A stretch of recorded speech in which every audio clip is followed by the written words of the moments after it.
Alright guys, here was the best possible fantasy football lineup for week 7 at the quarterback position. We had Matt Stafford, who had 27.16 fantasy points. Taking the RB1 spot this week, it was Alvin Kamara, who had 33.9 fantasy points on Monday Night Football.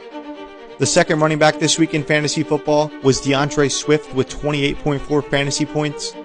The highest scoring receiver this week was Kupp, no surprise there, with 37.6 fantasy points. At the wide receiver 2 spot, we have the offensive rookie of the year, Jamar Chase, who had 34.1 fantasy points. At the tight end spot, we have Jamar Chase's teammate, CJ Uzomah, who had 24.1 fantasy points.